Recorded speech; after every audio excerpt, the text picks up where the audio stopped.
Welcome into the Door Report. It is episode 180. It is a Tuesday night, not a Monday night. A little bit of a later one this week, but we're still getting after it. It is September 20th, 2022. We are powered by Alaco Fine Wood Floors. Family owned and operated for more than 2 decades, Alaco Fine Wood Floors is Nashville and Middle Tennessee's choice for premium quality hardwood floors. Since 1995, Jimmy Alaco and his army of employees have embodied the approach of taking pride in one's craft and providing superior customer service.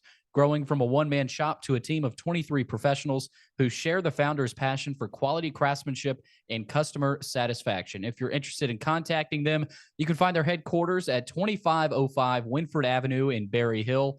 Call them at 615-356-0303 or log on to alacofinewoodfloors.com. Alaco Fine Wood Floors, serving Middle Tennessee's hardwood flooring needs since 1995. Well, it's time to recap another win for Vanderbilt. We were not sure if we were going to be able to say that this weekend, but we can officially say Vanderbilt is victorious again. They win 38-28 over the Northern Illinois Huskies up in DeKalb, Illinois. Man, that plane ride back was a lot better than if they would have lost that game. We will give the listeners a full stat report, quarter by quarter analysis. So we'll give our 3 main takeaways, and we'll hint at next week's game, the 40-point underdog, the Vanderbilt Commodores down in T-Town. We'll talk about that very briefly because not much else is needed. But Will, that's beside the point. We've got a win to recap.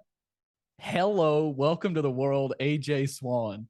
I mean, that is something I did not expect to say. I had the hot take, but I still didn't believe it would actually happen. I didn't think he was going to jog out there, and that changed the entire course of not only that game but Vanderbilt's season. My goodness, he impressed a lot of people, and I just didn't think I'd be saying this. Didn't think I'd be talking about this. I thought I'd be talking about a big run game for Mike Wright, his big bounce back opportunity. But here we are. Oh, how the tables have turned on Vanderbilt football for the rest of this season. Try not to overreact, but again, Will, it's 3rd win of the season. It's hard not to. My, how the turntables, to quote Michael Scott there. I've been using some office memes and gifs pretty heavily, so I'll throw that in there. But yeah, you had Will Sheppard go for 10 catches, 171 yards, and 2 touchdowns, and he may not have been the most significant performer on the offensive side of the ball. That says something about what AJ Swann did, SEC Freshman of the Week. I might be stealing some of your thunder that you're ready to read off here after the intro. But I'm fired up, Billy. I'm mad at the Titans for making us push this recap back a day, putting me in a little bit worse of a mood. And now on tonight, Xfinity really doesn't want us to record. I'm recording on my phone, on my phone's data with no internet. All I have is handwritten notes that I wrote down earlier today without the anticipation that I would be without internet. So this should be interesting, Billy. I'm really hoping you'll have my back on the stats and the real play-by-play, even though I do have 5 pages of notes written down. Yeah, I mean, this is a 1970s episode. I feel like we're going back in time here. Written notes, no stats. Hey, we'll say 1980s. We'll say 1980s after hitting the over in victories in just week 4. Feels like 82 on West End for Vanderbilt. They have hit the over in wins. There's a lot of little notes and nuggets to get to like that in this game. After this game, Will, like you mentioned, AJ Swann, SEC Freshman of the Week. I mean, I don't know that he expected that out of him. I mean, he's got confidence, but my goodness, what we saw from AJ Swann, I don't know that we can say about a freshman quarterback ever at Vanderbilt in a game. I mean, what he did, I know Jordan Rodgers had some good performances, Kyle Shermer, of course, Jay Cutler, but the way he just burst onto the scene, we've got all that to talk about and much more, Will. This will be sponsored by AJ Swann, this episode of TDR. But before we get to all that, though, don't forget to follow us on Twitter at @door_report and Instagram door.report. Like us on Facebook. Subscribe to our YouTube channel. Our podcast is available on Anchor, iTunes, Spotify, and Google Podcasts. And while you're at it, give our podcast 5 stars and a review on iTunes. All right, let's get to the NIU recap. All right, well, Vanderbilt goes up to DeKalb, Illinois, defeats the NIU Huskies 38-28. They improved to 3-1 on the season. They were down 2 touchdowns in the second half. They scored 24 unanswered points. I didn't even realize it was that many points after going back and looking at the stats in front of a crowd of 14,000. There weren't many there, but they definitely made their presence felt at certain occasions, and it was kind of a rowdy crowd. Well, there was some trash talking. I could hear it through the TV. I think I heard a Sarah Fuller chant. I don't know if you heard that, like faintly through the TV. So Vanderbilt had the Vanderbilt had. Yeah, I was trying to get the hand raise emoji that we talked about to pop up on the screen here, so that I wouldn't just randomly interrupt you and talk over you. Yeah, let's go to Will here with a take on the crowd noise. But I actually have a note here, and we'll have to get to it when we get to the point in the game. But I thought from the beginning they were pumping in a lot of, like, really zooming in on the crowd noise, because they can kind of target where they're right. pumping in and turning it up, turning it down, depending on how they want the broadcast to sound. Because there was a specific point when I could hear an individual conversation, and I don't mean like a loud. Several times for me, yeah. I've got it written down. It was a question of what is her last name, and I heard her say it, and I was like, well, what is it? And it's at a pretty significant timestamp in the game. So yeah, the crowd, they got into it a little bit there for NIU, especially when they had the momentum. But don't be fooled by that broadcast. I don't think that was a very loud crowd at all. They did a really, really good job pumping in some noise there on CBS Sports Network. And I don't know that the broadcasts themselves did a very good job. That was, well, I know we'll get to that. We always get to the broadcast. We're so critical of the broadcast. Wanted Billy Derrick on the call. But, Will, I mean, that was really not good. We will get to that. But, Will, to the game, Vanderbilt finished 7-14 on third downs, which I thought was key. 2 for 2 on fourth downs. So there's some really key stats throughout this game that, I want to make a note of. 428 total yards for Vanderbilt. Will, that'll win you some games. 255 passing yards, 173 on the ground. Balanced. I mean, it was a balanced overall effort. Maybe not in the first half, but, you get to that second half, you start playing more snaps for everybody on offense, and Vanderbilt gets up to over 400 yards. NIU 354. Okay, I mean, obviously, Clarkley wants to trim that down a little bit, but it's a MAC offense with a really good quarterback, even though he did get hurt. Their backup played really well, though. 1 turnover for Vanderbilt, and penalties were not a problem. Well, I mean, this was a relatively clean game for Vanderbilt, which I thought was a big reason why they ended up winning the game. Of course, there was that fumble from Jade McGowan. And one big penalty on the offsides there on the fourth down that gave NIU a first. But other than that, yeah. You're right. It was a clean game. That's one of those things you don't really notice until after that you played a relatively clean game. And there were some questionable calls that went against Vanderbilt. Maybe one of those pass interference calls, but for the most part, I would say the calls swung towards Vandy. Yeah, which we can admit that and say it, because I don't think that happens very often. No, and it was an SEC crew. I think I noticed that in the game notes before. It was an SEC crew. I think that's an important side advantage that Vanderbilt needs to have in games.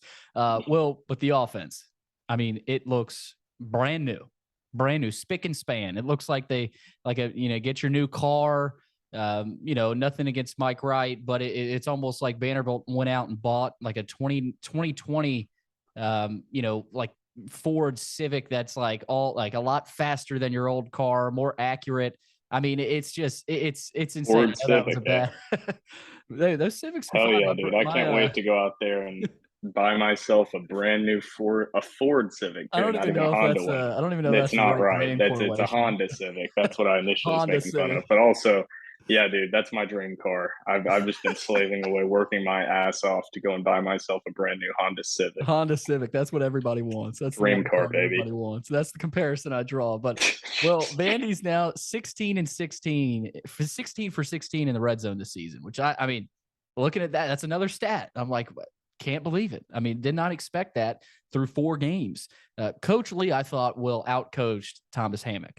There were some very questionable calls going for it on fourth down. I think at least 3 times, maybe 4 times, where it just killed whatever momentum NIU had. So I'll say that up front. Well, I think Clarkley outcoached him. I think a lot of this game was coaching, not only the decision to start AJ Swann before the game, but halftime adjustments, kind of letting, it's like Northwestern versus Nebraska in week 0. Northwestern just let the game come to them, and they waited for Nebraska to make mistakes. That's what Vanderbilt did. They did that against NIU. They waited for them to make the mistakes, and they cashed in on them. So I thought that not many people are talking about it, though, Will, but I think Coach Lee outcoached Coach Hammock at NIU, and I think it played a huge part in the game.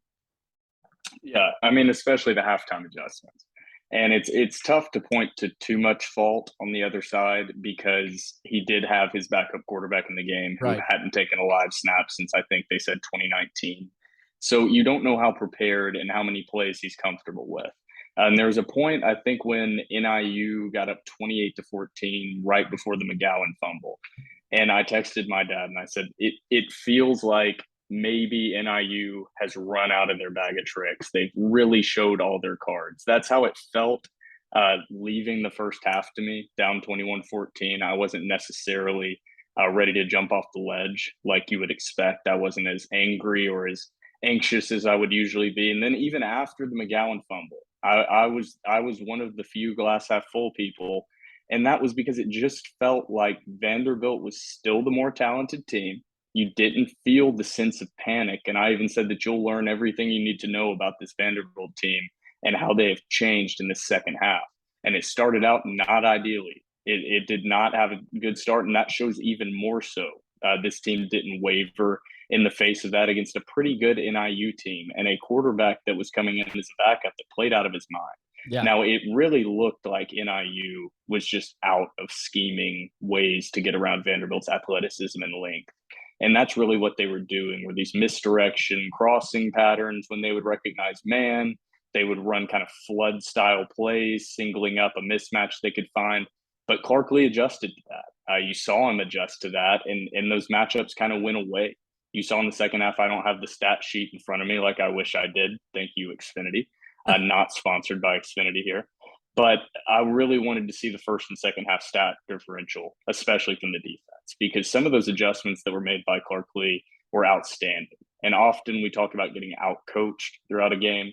This time I do want to give credit to the staff and say that they really out-coached NIU. They recognized the Will Sheppard matchup. They utilized that. They beat the dead horse. They beat it into the ground, and it was still there at the end of the game. So shout out to the staff, Joey Lynch, and Clark Lee, and everyone else involved. I'm going to forget names if I continue to name off anyone else, but those adjustments were outstanding. But also on the NIU side, I think they just ran out of plays that they were comfortable with. You saw those balls starting to get tipped at the line of scrimmage that were so close in the first half, and that's a credit to this team for adjusting to what NIU had success with in the first half. Pretty early on, Will, I noticed the physical advantage that Vanderbilt had. In that first drive, I mean, it was the Ray Davis show. I mean, the offensive line, really, most of the game was getting really good push. NIU's defensive line was worse than I thought. I thought they were better, going into the game, but Vanderbilt out-physicaled NIU, and that's what NIU prides themselves in. I mean, the broadcast, this is one good thing I thought they kept bringing up. This is NIU's game. They want to be the ones out-physicaling you because they're usually able to do that in the MAC. But against Vanderbilt, they learned kind of late in that second half that we're kind of out of whatever we got. We're out of ammunition here. I like how you put that, Will. They really let loose in the first half. I mean, they gave a lot of looks to Vanderbilt defensively, and I think that allowed Vanderbilt to make the adjustments because they saw a lot, and they said, okay, you want to line up, spread it out, and throw these quick passes. You want to run the ball against us? We'll load the box. I mean, they made the adjustments and they reacted. Vanderbilt, we talk about read and reacting, Will. They did a great job of that. They didn't, like you said, there was no panic, yet last year, I know, especially early in the season, we talked about panic a lot of times. And under Coach Mason, and last few years of Coach Mason, you felt some of that panic in a lot of these games, especially road games, non-conference games even. And that's what I point to, Will, the steps that they've taken. There's still a lot of work to do, but the steps that this staff, these players, these coaches, everyone involved have taken is impressive. And we'll get to some of the negatives on this game, but I mean, I don't know that they win this game in the Mason tenure, at least late in the Mason tenure. And Vandy fans love to talk about that. I've heard a lot of those comparisons, but I think they're true mostly for the most part. I mean, this game on the road, you're down 2 touchdowns. That's not easy against a feisty MAC team. That's a good chance of them winning it again this year, Will. So I thought that was another big key in this one. We will get to our main takeaways, of course. Huge win, though, for the program, Will. I mean, just massive. And I know people joke about this. It's NIU fans from the outside. But when you look about where this program is and where they were last year, it just is. It is. You lose this game, you go to 2-4. There's just not much hope. I mean, for this season, at least, because you lose a game on the road against a MAC team. Where's the SEC win? Now you look at it, you go, okay, this offense, especially on top of what Swann did, they can go pick off an SEC team. I mean, that's kind of my switch in my mental state. If Vanderbilt would have lost this game, it looked like they were going to early in that second half. It looked like, things weren't going their way after the turnover, but they flipped the script, they turned it around, and that changes it for me. That tells me this team is in it for the long haul this year, and there's no going back. Yeah, the difference with AJ Swann at the quarterback, you hit on a lot of the points that I would have gotten to here before we get into the play-by-play and kind of the breakdown of the actual flow of this game. But it was the ways that they were scoring. That's why at the beginning of the game I felt so confident, is NIU felt like they were scoring on schemed, broken coverages. Right. They were scoring on big flash plays. Vanderbilt methodically moved the ball down the field early. And then they also had the big splash plays that they struggled with last season and the season before that in Mason's last year. You haven't seen that. I think a lot of the ways that they were moving the ball against NIU are going to be replicable. And I don't think that is the case with Mike Wright. I think you had a lot of similarities with Mike Wright at quarterback in this Vanderbilt offense and what the current state of the Tennessee Titans offense is. I think right now the Titans are just running Derrick Henry and just hoping that they can get a big play or get a big play off of Ryan Tannehill play action fake and hitting somebody, maybe Traylon Burks, maybe Robert Woods. And I think Vanderbilt had a lot of that with Mike Wright. Is Mike Wright going to make a big play? Or is McGowan going to break a seam route? Or are we going to hit Will Sheppard on a deep bomb go route? And I think that was how this team was going to be able to score, especially entering SEC play, were these big splash plays. But I don't know if they were going to be able to consistently run successful read option plays just over and over with no threat of Mike Wright pushing the ball down the field. So that's what you saw. NIU wasn't able to stack the box. Ramon had success, even though the defensive line of NIU is probably what we referred to as their strength in the front seven, with a little bit weaker secondary. But Will Sheppard, I mean, that is going to be there against other SEC schools. That is an NFL wide receiver against a secondary of NIU that had zero guys that will be playing at the next level. And there are going to be SEC teams that don't have a guy in that secondary that can cover a 6'4", 205 receiver with hands like that and speed like that and routes like that. So this game showed some things that Vanderbilt's going to be able to do, that they're going to be able to do for the remainder of the season. And I don't think that we saw that in games 1 through 3. So that had to go into this decision for Clark Lee. They were scoring points, except against Wake Forest, obviously, and in their games 1 and game 2 against Hawaii and Elon. And those defenses were probably worse, but how they were scoring points were these big burst plays or just methodically running the ball up the middle against completely inferior competition. Well, now you have the threat and weapon of the FBS's receptions leader and a true freshman quarterback that has just a little bit of magic in him, Billy, including probably, and I don't want to overstate this, probably just individually, maybe the best individual play that we've seen from a Vanderbilt quarterback ever. Not stakes, not the Cutler to Bennett across the middle to beat Tennessee and Neyland. That's not what I'm talking about, but individual play and effort, including the catch by Ramon Davis, which I think has been overshadowed just a little bit by the incredible play by AJ Swann. That was your running back catching that ball. You're kind of considered more power running back coming up, catching that ball in the end zone. And that would have been good in the NFL. He got a foot and an elbow down. So shout out to Ray Davis. I think as he's going by this year, I got to get that in my head. Ray Davis. Shout out to Ray Davis for the catch, because I know AJ is getting plenty of attention for that play. Yes. Yeah. You say individual. Well, I mean, that was one of the best kind of overall plays from beginning to end I've ever seen on a Vanderbilt football team. I said the same thing you just said right after that play. I missed the play. And on 4th and 4, that would have been impressive on 2nd and 4. That was 4th down. That was ball game. I mean, that was huge. Here's what I did. Here's what I did, Will. After they didn't get the 3rd and 4, I was like, all right, I'm going to go, I'm going to go grab a snack. I went to go grab like some chips and salsa in the living room or in the kitchen. And I came back out and I hear my brother and everybody else screaming. I'm like, what's going on? So I see the replay. I'm like, so I missed that, Will, but Damn, Billy. I will not forget that one. I was yelling like I was 8 years old again in my living room. I was just yelling, oh my God, because it was just so unexpected. Yeah. When I'd just seen it so many times, Billy. I know you have too. That 4th down call, you're feeling the momentum, aggressive call from Clark Lee. We always say you cannot coach Vanderbilt like you're coaching a traditional Power 5 like Notre Dame. You got to go for it.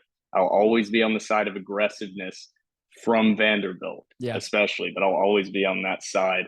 And you just saw that line break down, get a hold of Swann, and I just went, they're going to lose 15, 20 yards. So now you don't even have them backed up anymore. Now you're down 2 scores, and they have pretty good field position. So you've literally gotten the worst of both. And somehow, Billy, the kid's got a little magic in him. He's got a little something in him. AJ Swann's got a little bit of something in him, and we'll talk about his performance all throughout the show. It's amazing what a quarterback that can distribute the football does to an offense, but also does to an entire program. I really do think, Will, I believe this strongly when I say this. He has ignited this Vanderbilt football program with a jolt of energy they haven't had yet under Coach Lee. And they hadn't had for the last few years under Coach Mason. And yes, I'm saying that's one guy. That is what a quarterback can do. That's the power of the quarterback. That's why we say every year it's the most important position on the field. That's what he can do.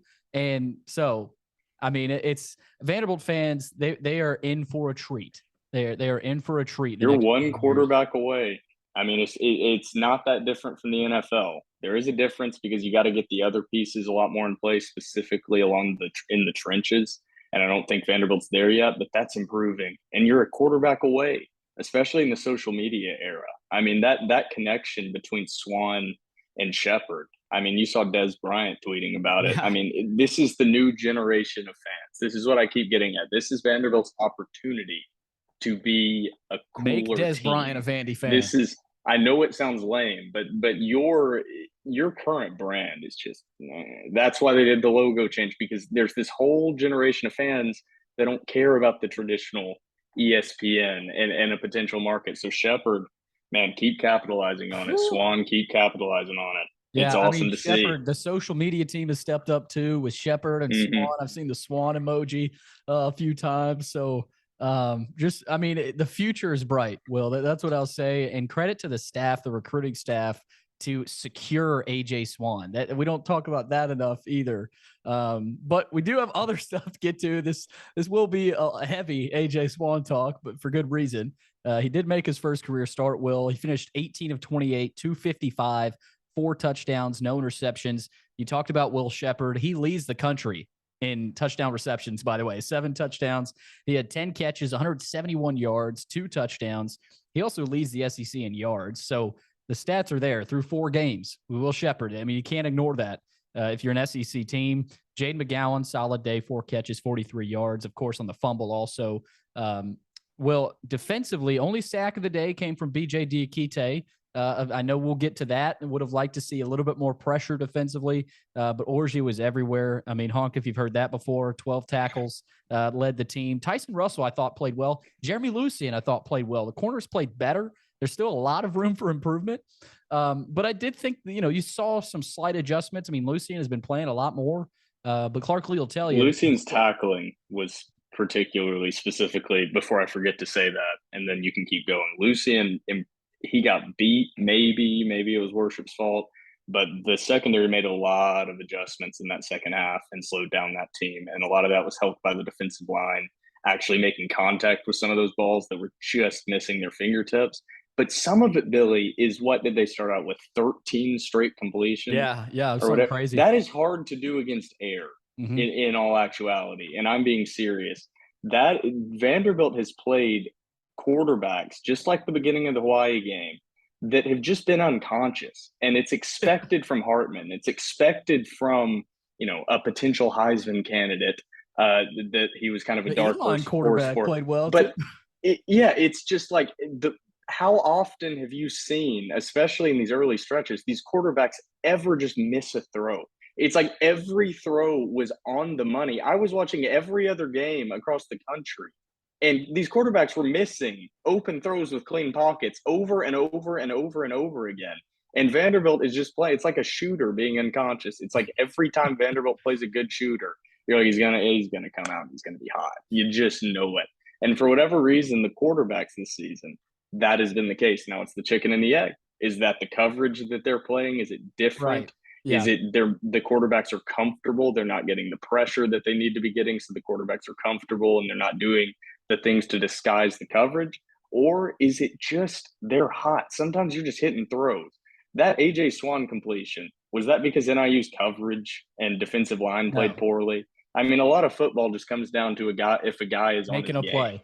Exactly. And so that's another side of this is maybe one time Vanderbilt can have a quarterback just miss throws. Besides the one throw, Hartman opened up the game in the Wake Forest game and threw one into the ground. And then he threw one a little bit short.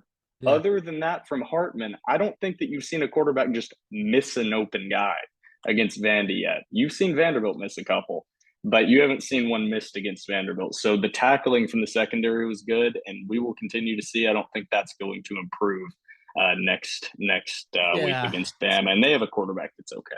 Yeah, he's decent. That's not the game you want coming up if you want to improve your secondary play. Definitely not when you're playing the Heisman Trophy winner.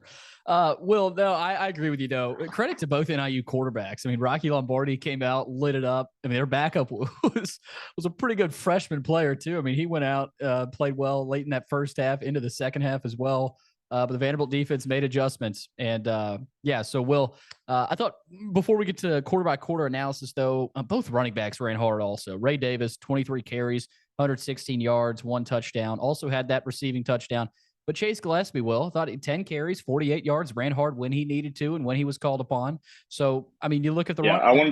Gillespie played really well. I wanted to say that from my mouth as well. I thought Gillespie impressed me. I didn't have super high expectations.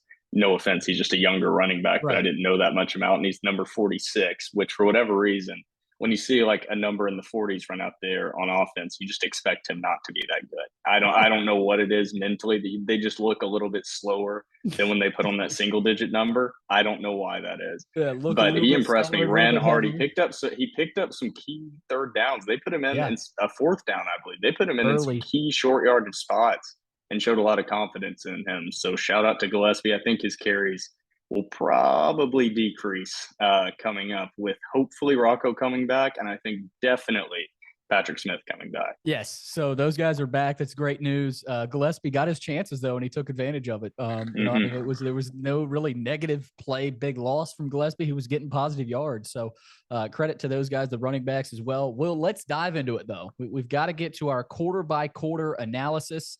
I'm gonna have to carry the load here. I've got really everything in front of me I need. I know you've got your 5 pages of written down notes there. Looks like an AP math exam study guide or something. But Will, if you're not watching the video, it's the notes of an insane person. I've been thinking about like scanning these in and posting them online. I have like a big stack of them. And I think people would read them and stop listening to the podcast because it's just like a spewing of like my brain as I watch the game that is just like jumping back to different points with arrows that are like, I even look back and just don't make sense. I'm like, I don't know what I was going for there. And so that's sometimes when I'll make a point and be like, back to you, Billy. we try to be organized as best we can here at TDR. But then the internet goes out. So scatterbrained sometimes. Will, let's dive into it. First quarter, pregame. Well, before we get to anything in the game, pregame was all about here's what Mike Wright needs to do. Here's what Mike Wright and this Vanderbilt offense have to do today to get things done. And out comes AJ Swann, the savior of Vanderbilt football, the player that I think a lot of college teams would want to have right now, quite frankly, a young quarterback that talented. First drive, as I mentioned earlier, Will, it was the Ray Davis show. I mean, Gillespie had a few carries as well. Swann's first completion of the day was really impressive. Pressure came at him, but he evaded the blitzer and calmly stepped up to make a throw to Will Sheppard. And that was the first completion of the game for AJ Swann. So at that point, Will, I looked at that and said, okay, Swann is efficient so far. I mean, he completes the first pass. You didn't usually see that from Mike Wright. And like I said, this whole episode, we love Mike Wright. This isn't anything against him, but we're talking about the quarterback that just won a game on the road for Vanderbilt. You just didn't see that, Will. I mean, early momentum, and I know they ran the ball well, but AJ Swann out there, NIU, I mean, he jogs out there. Vandy's probably like, well, what the hell is going on? Who told us this freshman? We didn't even know who this kid is. And we know he's played. It's not that bad, of course, but they did not expect him to start. I'll tell you that. They might have expected him to play, but Will, that NIU defense is probably sitting there saying, uh-oh, we're in for a game. We're going to have to change a lot after that first drive. Yeah, chess, not checkers. I think Clark Lee was playing with his comments. When you go back and read them, I think he really did fool. I don't know if Robbie was carrying water for him. That's a good question that he may not reveal as did Robbie actually know.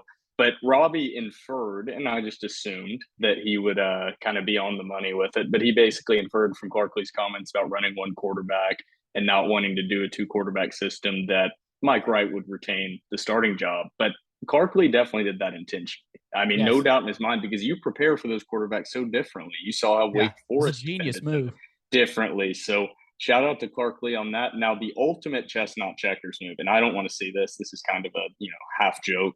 But if he now went all week talking about AJ Swann and then ran out there with Mike Wright against Alabama, and just on the first drive, just to see like Nick Saban be like, what the like, I think that would be pretty interesting to just as a one drive, perfectly scripted with a running quarterback, see if you can get something early and get some points on the board. But that's pretty risky because if he goes out there and gets absolutely stuffed after the offensive performance you saw last week from Swann, people are going to be like, what the hell are you doing? Not putting Swann out there. And also, maybe the injury risk for Swann against Bama. I'm not saying Vanderbilt's a 40-point dog, but they are. But yeah, Clark Lee, chess, not checkers, and damn, NIU looked like, and Swann actually ran the ball on his first play as a starting quarterback. And that throw to Sheppard is the last thing I'm going to say. That throw to Sheppard was what Mike Wright has not been doing this season. That was not great protection.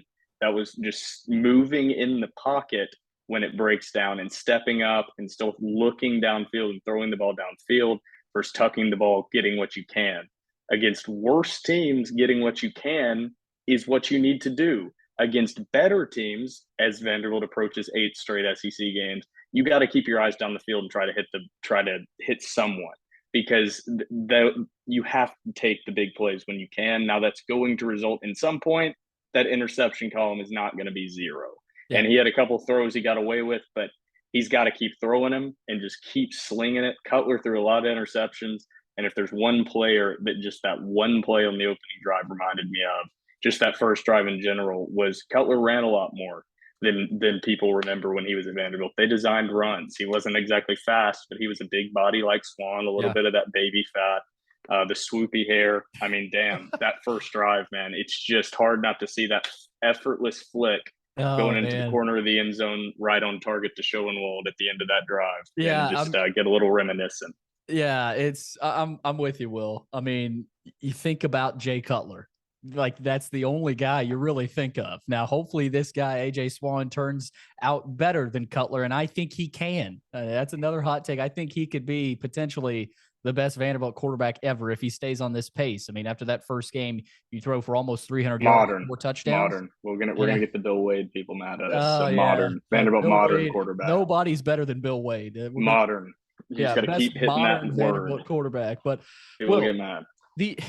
The O-line got great push too. That's what I look at also. The Grease gang came to play.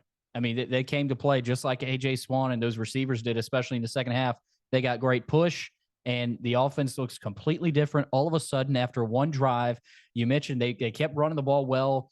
And the throw to Schoenwald in the end zone, that was almost like AJ sat back there and said, I'm going to show you guys a little bit of my arm talent here. I'm going to show off a little bit. I don't have to do this, but I'm going to do it anyway to show off for you guys. I mean, just perfect touch. He puts it where the receiver wants it. That's the one thing I look at AJ Swann too, Will. As a receiver, you want a quarterback that puts it where you want it and where you're comfortable with catching and running the football. He did that to Will Sheppard all day. He did it to McGowan a couple times. To Schoenwald, he doesn't want a bullet that's up over his head. He wants one soft at his chest to catch the football. It's that simple. And AJ Swann did that, and that's what I look at too. There's so many things to get to in this game, but also with AJ Swann. So beautiful drive. I mean, after that first drive, got to be feeling good if you're a Vanderbilt fan. Beautiful throw to Schoenwald. Then Joseph Bulovas kicks it out of bounds. And I want to talk about this, Will, because this can't happen. I think it's happened once already before this game. I mean, you give NIU a shorter field, 15 yards ahead of them where they would have been. So you can't have that from Big Leg Joe. What is going on with that? Because it's either a touchback 10 yards out the back of the end zone, it feels like, or it is out of bounds like 10, 15 yards short. That is very odd to me from a guy that is so experienced and done it for so long, so consistently, especially on kickoff. After hearing Lustig talk, Will, I think I've heard him talk about angling kicks because their coverage is, let's face it, not great. And we've seen big kickoff returns. That's what I would say. But again, I mean, there's a difference between kicking it out of bounds and angling it. I mean, so we've seen a couple of those from Bulovas. So that's one thing I did want to get out there.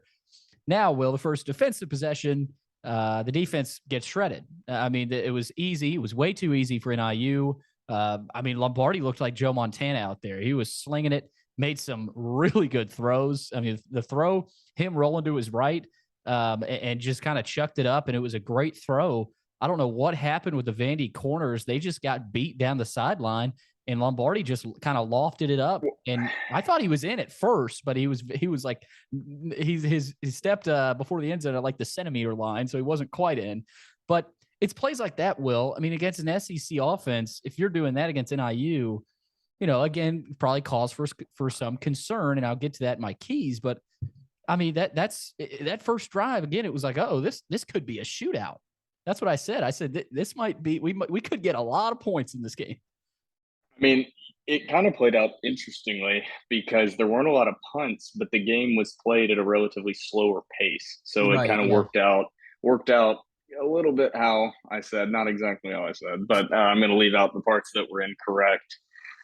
But yeah, on that play, Lombardi, hell of a play. I mean, first off, just a hell of a play, hell of a throw.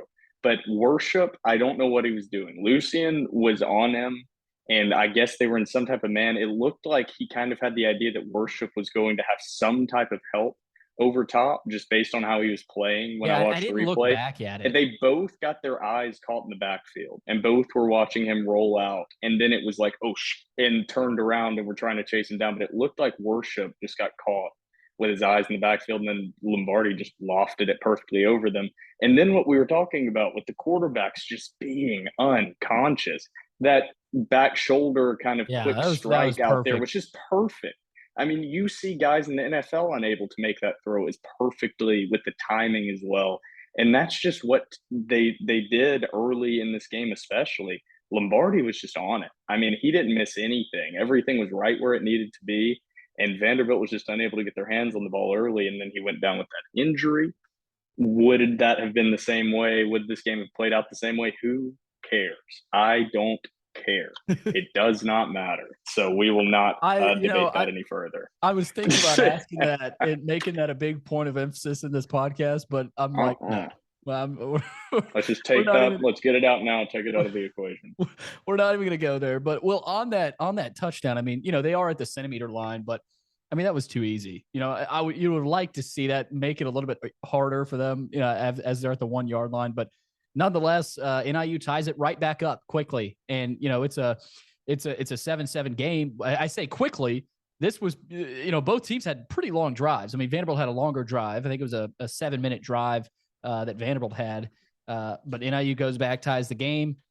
But Will, I want to go to the 3-minute mark. I mean, theirs was 3 minutes, by the way. Right, their drive was. Yeah, so Vanderbilt 7 minutes, NIU 3 minutes. All of a sudden, you've got a few minutes left in the quarter. At the 3-minute mark, 2nd and 4, AJ Swann tosses it to McGowan, and he breaks like 3 tackles to get the first down. And this was a beautiful play design. They faked it to Ray up the middle. And then it was just a little toss in front, a no-look toss from A.J. Swann, just right in front to McGowan. We've seen McGowan's speed, but we hadn't really seen his the physical side to his game yet. So that was good to see. The coaches loved it on the sideline. That's the type of play that, I mean, as a team, momentum, I know it's early in the game, but you see that, it's like, okay, they are bigger than NIU. They're bigger, they're stronger, they're definitely faster. And all of a sudden, Vanderbilt's starting to get it out in space more, at least early in this game. So I thought that was a noteworthy play, Will. I go now to the 1.5-minute mark, about a 1.5 minutes to play in that first quarter.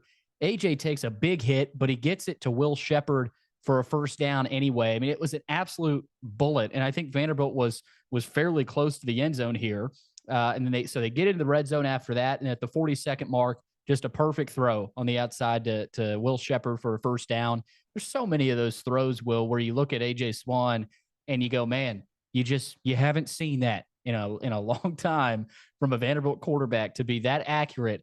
And pressure's coming as well, Will. Pressure was coming on him most of the night. I mean, he did have some clean pockets, occasionally, but he was having to evade some pressure, I would say about half the time, maybe even more. Will, but in that first quarter, NIU only had 6 rushing yards. I thought that was big. Vanderbilt stopped the run, but it was the chunk play. I mean, it was that big chunk play from Lombardi. Vanderbilt offensively, 76 rushing yards, 70 passing yards. They had the statistical edge after that first quarter. So first quarter plays out, Will, about how you would like it for Vanderbilt. Defensively, there's some miscues there. But I go to the second quarter, Ray Davis, 2-yard touchdown. Offensive line continues to dominate. They keep going. What Blazek has done with that group, Will, I think is something we need to talk more about as well. Just they're young there. They're young, but they continue to just plow through and power through these drives.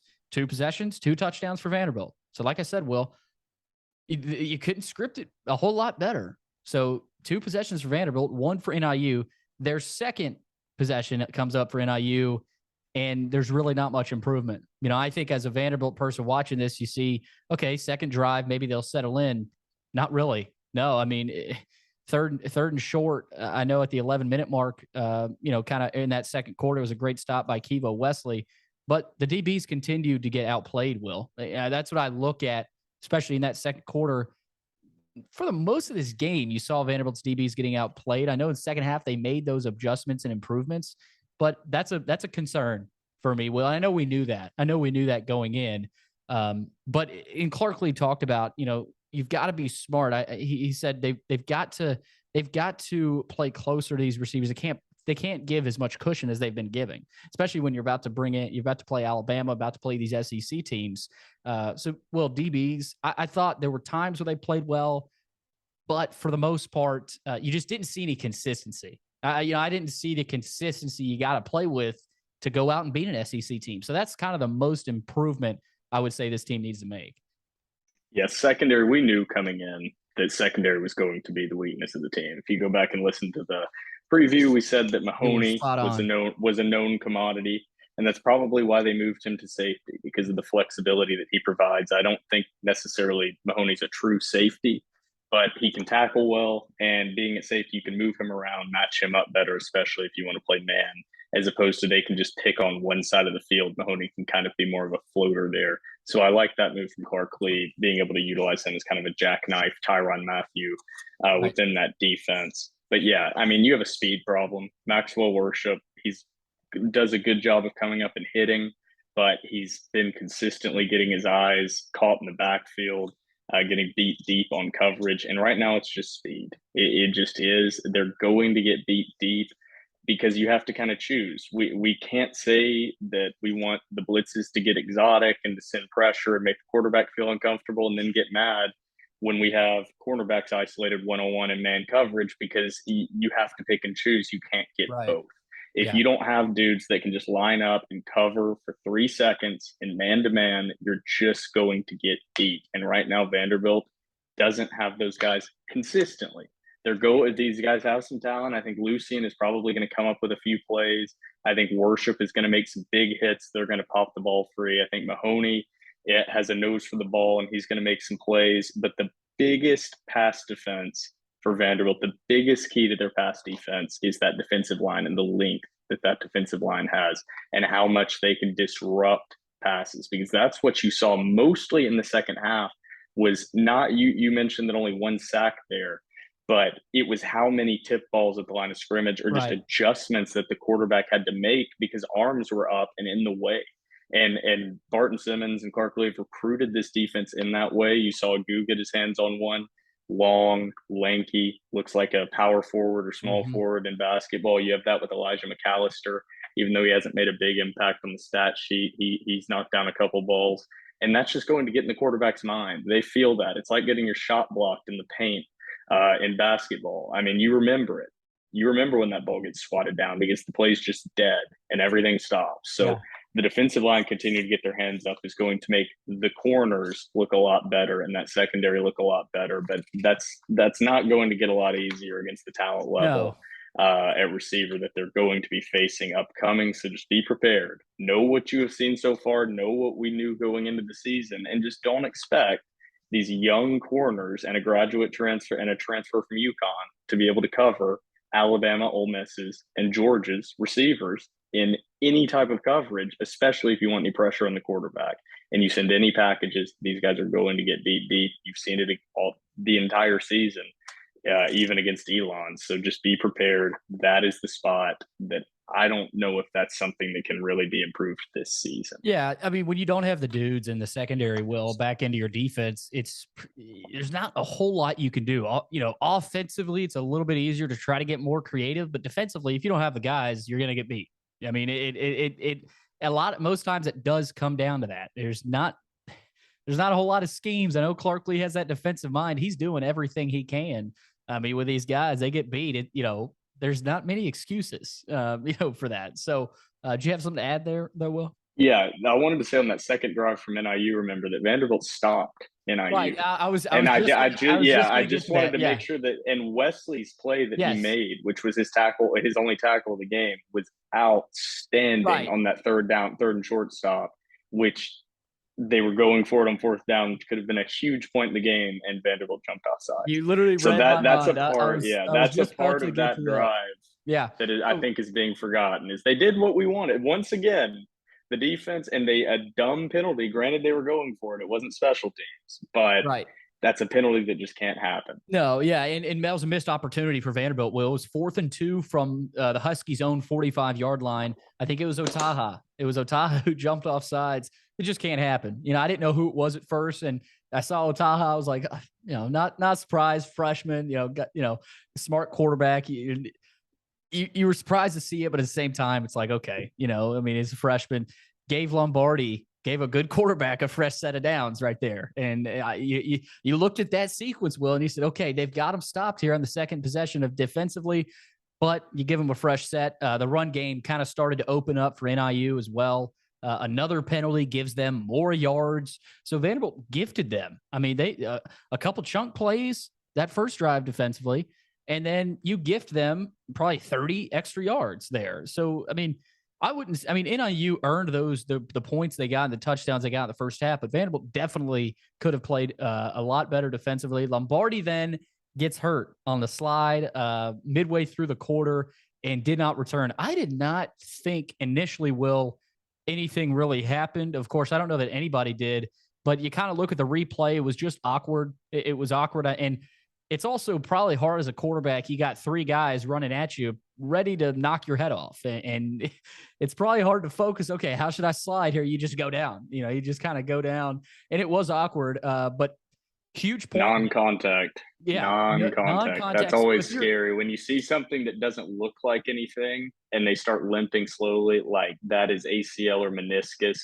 Usually when it's like that, I would gamble that he tore his meniscus.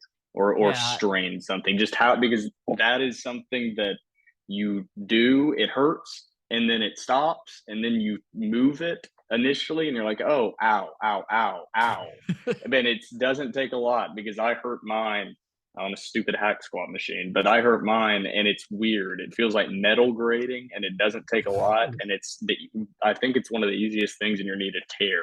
And you don't know that. That's what happened to Garland. Is he initially was running up and down the court and just started limping slowly, and then getting worse. So hope not, because Lombardi for the rest of NIU season, he looked damn good before that. He really did, Will. And the backup came in and played really well as well. The freshman, you thought him coming in, it was like, now they got to throw a freshman in.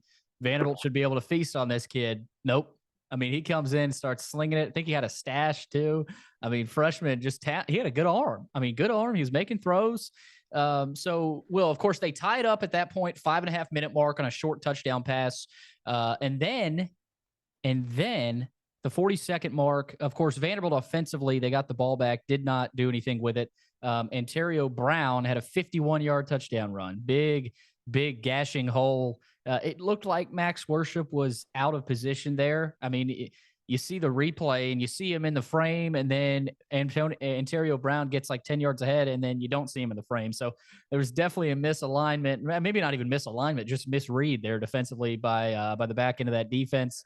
So there were a lot of people out of position on that run. There were a lot of guys that got dominated. To have a hole that you can drive, that I could have ran for 25 yards through, a lot of people got beat individually and were in the wrong spot. That was some type of incorrect alignment. People were just not in the right spots, and McAllister got obliterated on that play as well. He got moved out of the way. It was just a great play, but sometimes it was a misalignment by Vandy, and I think it was just really, really good blocking from NIU. But Vandy, just from the beginning, when you would go back and just freeze frame it, something was off with how they were aligned, and NIU capitalized early. Yeah, you look at the plays from NIU in the first half, Will, you saw the big chunk 60-yard almost touchdown yard pass play there early, and then you see that chunk play. So it's a couple of chunk plays where those can be corrected. I mean, those are huge mistakes defensively where, say you're in the right spot, that's maybe a 10-yard gain, maybe not even that. So the adjustments there, chunk plays, eliminating chunk plays,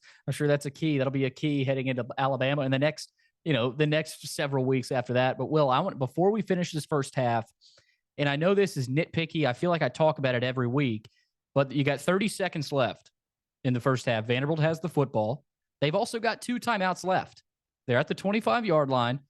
30 seconds left. You got a kid in AJ Swann who's been throwing the ball well so far.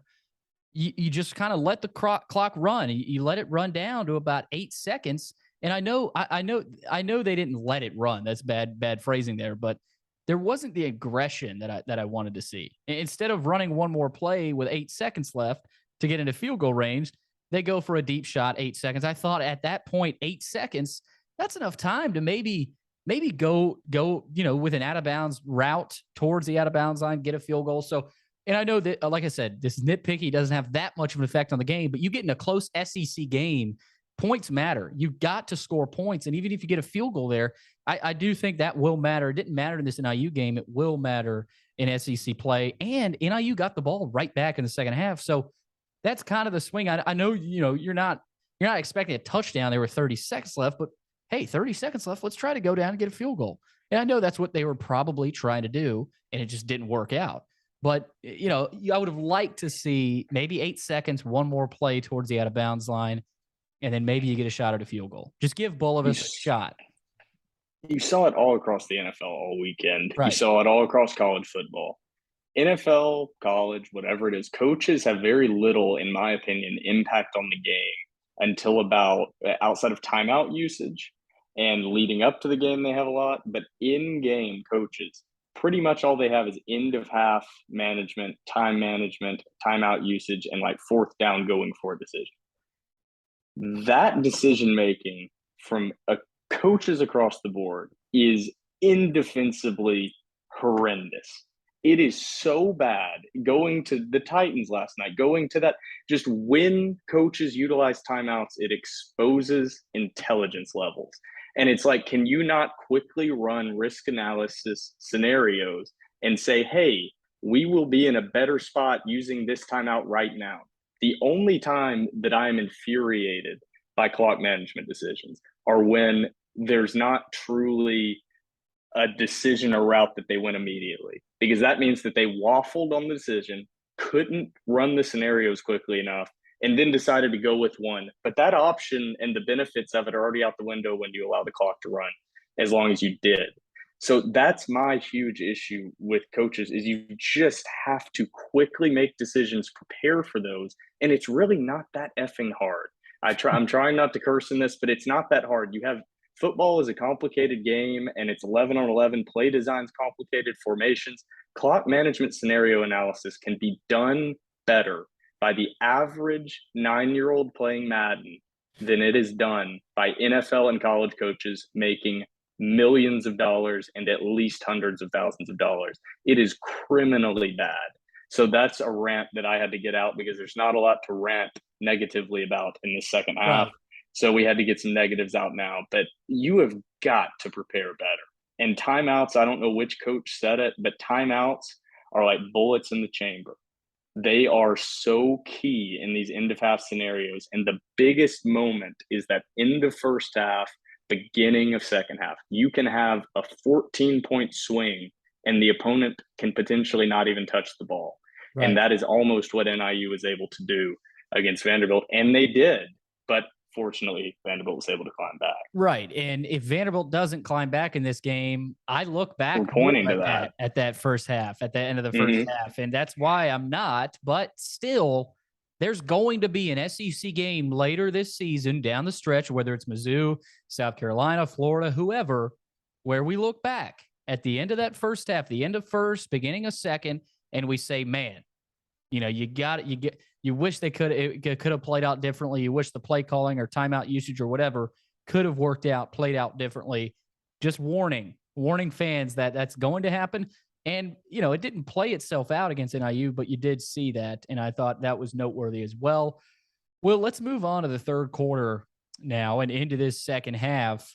1 minute into the quarter, all of a sudden, Cole Tucker goes deep, about 70 yards for the touchdown. It was a 3-play drive, 75 yards in about a minute, a little over a minute for NIU. And just like that, it was 2-score game, 28-14. And after that, it was like, man, when are these adjustments going to come defensively? And I mean, Cole Tucker outran everybody. I mean, he was the fastest guy in the field. He outran the entire Vanderbilt defense. I know we're picking on Max Worship, but he was in position to make that play, just didn't. I mean, whether it was pursuit, just didn't make the play. And I know that's 11 guys defensively. They you know, you got to come together and make a play, but there's certain situations where, you know, you see a one-on-one guy that's there to make a play, he just doesn't make the play. So, man, I mean, Cole Tucker. Number 43, I don't have the roster in front of me like I normally do, that's Derrick Wright. Derrick Wright.